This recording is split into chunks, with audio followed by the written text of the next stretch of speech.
In order to explain what we mean by scandal, we must draw some very careful distinctions. What scandal is and is not, and what this kind of scandal looks like as distinct from that kind of scandal.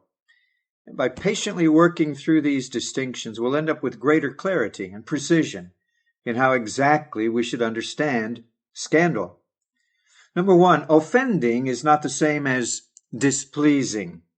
We need to be clear that scandal or offense does not always actually displease or grieve someone. There's a great difference between displeasing someone and offending him, just as there's also a great difference between pleasing someone and edifying him. Someone may be displeased and yet edified, and on the other hand, well satisfied and yet spiritually offended. Offense is in contrast not to being pleased, but to being edified. And so scandal, offense, or stumbling is something that may or does impair someone's spiritual edification, regardless of whether they are pleased or displeased. This is clear from comparing Romans 14:13 with Romans 14, verses 20 and 21. Paul explains that a stumbling block or an offense is anything that may be the occasion of a fall to someone, anything that may make him stumble or weaken or halt in the course of holiness, just as a block would hinder a runner or put him at risk of falling as he runs a race, which is what the similitude is drawn from in this phrase. Number two, you can give offense or take offense or both. To give scandal or offense is when you lay something in front of someone else that is apt to cause that person to fall or sin, even supposing they do not actually fall when they encounter it. If it induces to sin of its own nature, it is an offense or stumbling block. Christ said to Peter, "Thou art an offense unto me." Though nothing could cause Christ to fall into sin, yet the advice Peter had given was in its own nature something that gave offense. This is known as active offense. To take scandal or offense when no offense is given is when somebody does what is not only lawful but necessary, and yet others, simply from their own corruption, carp at it and stumble over it. In this way, the Pharisees took offense at Christ, even though Christ never gave anyone cause to be spiritually harmed. It is a feature of the wicked that they stumble where there is no stumbling block. And as it is said, they know not at what they stumble, Proverbs 4:19. This is called passive offense. Offense is both given and taken when there is something active on the one side that is apt to draw someone else to sin, and that something is yielded to on the other side, that is, the bait is accepted. This was in the stumbling block that Balaam laid before Israel. This is how it is ordinarily when sinners, having corruption, are soon inflamed to some extent or another with every incitement. For example, Peter gave Barnabas something to stumble over when he dissembled by refusing to eat with the Gentiles. And Barnabas went and stumbled when he was also carried away to dissemble.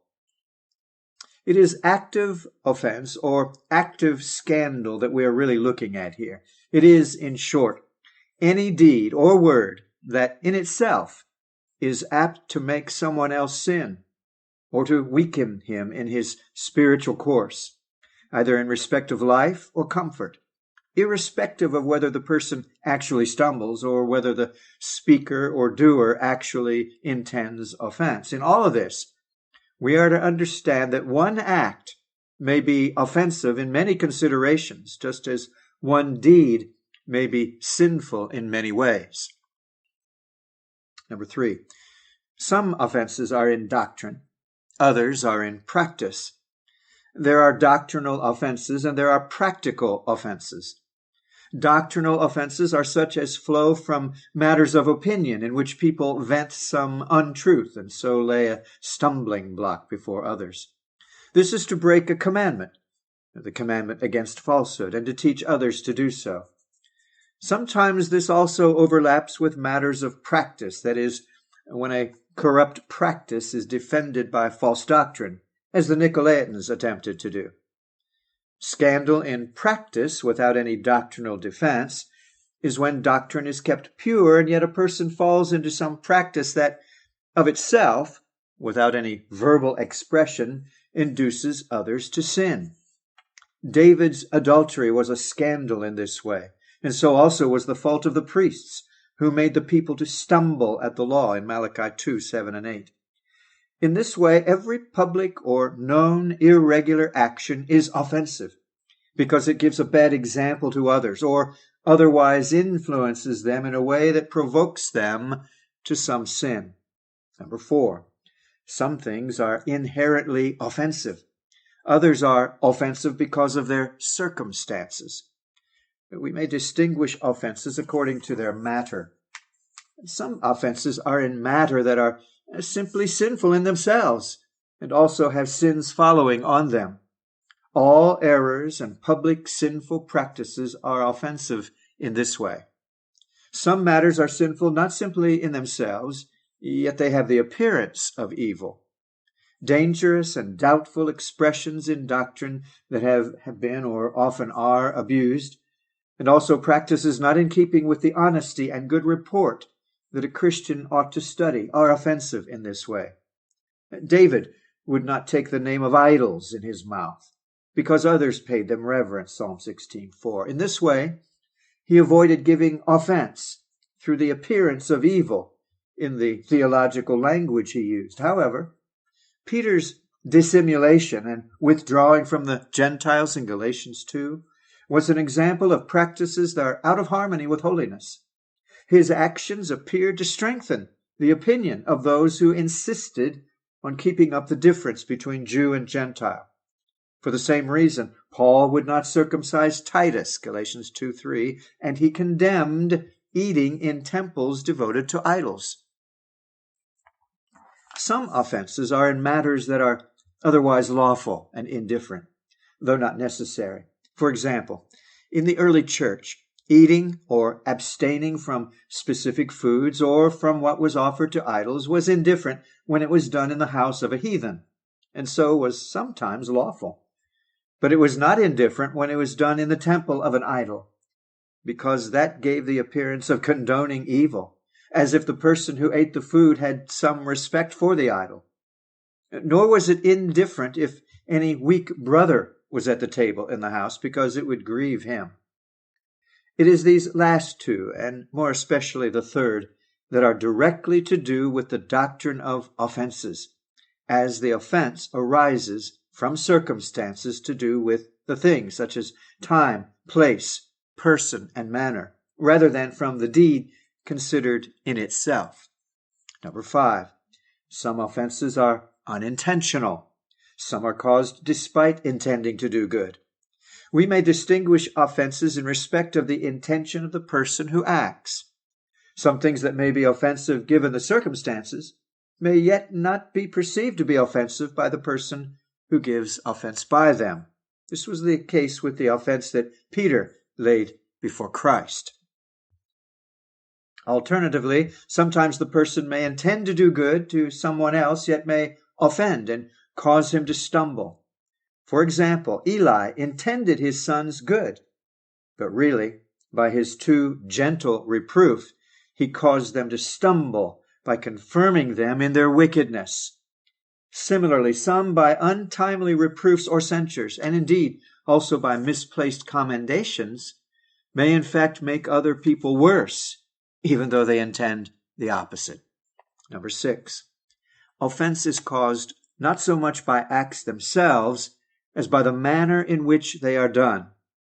This leads us to another distinction, namely between the practice itself and the manner of performing it, or the circumstances of doing it. If you think about it, even acts that are good in themselves will not be edifying unless they are done in the right manner.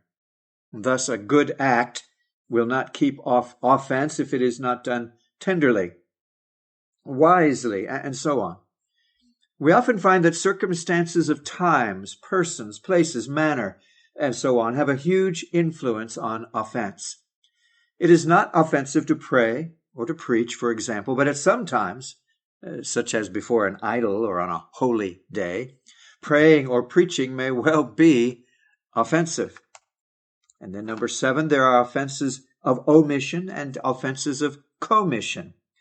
Just as we can distinguish sins of omission and sins of commission, so we can also distinguish offenses in the same way.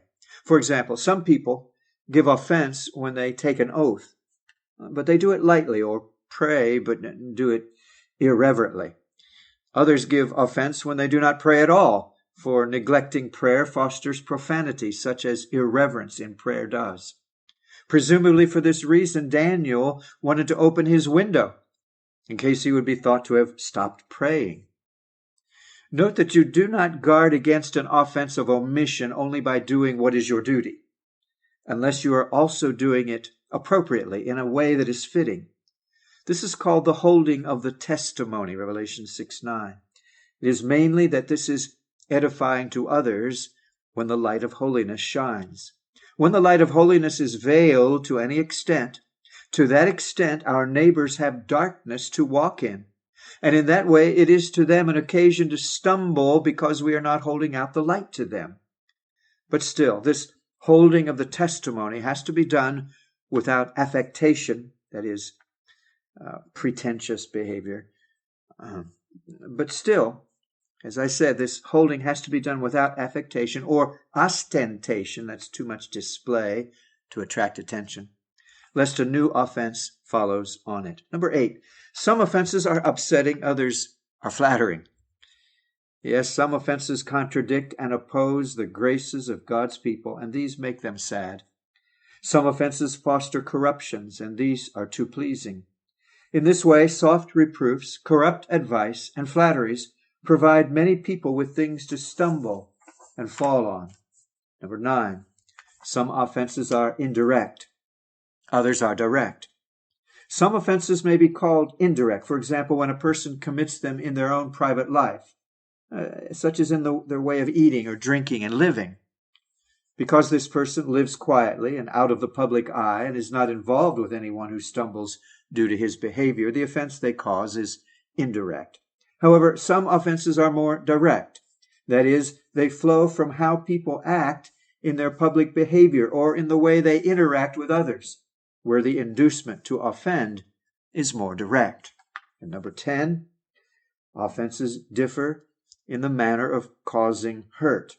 Offenses may be distinguished as they hurt people either by pleasing them in their corruptions and strengthening them in what is sinful, or, on the other hand, when they hurt them by irritating and stirring up their corruptions. Too much gentleness in admonitions, or rashness, or imprudence in commending what is good, or extenuating what is evil, or corrupt advice, and such like, offered by strengthening people in what is sinful. In this way, Jonadab caused Amnon to stumble, and Eli caused his sons to stumble. On the other hand, putting people down, wronging them, and not taking the trouble to remove a wrong or to explain ourselves if people think we have done wrong, grieves and offends by stirring up people's corruptions. And so do unfair criticisms, thoughtless admonitions that are not seasoned with love, hard reports, and so on.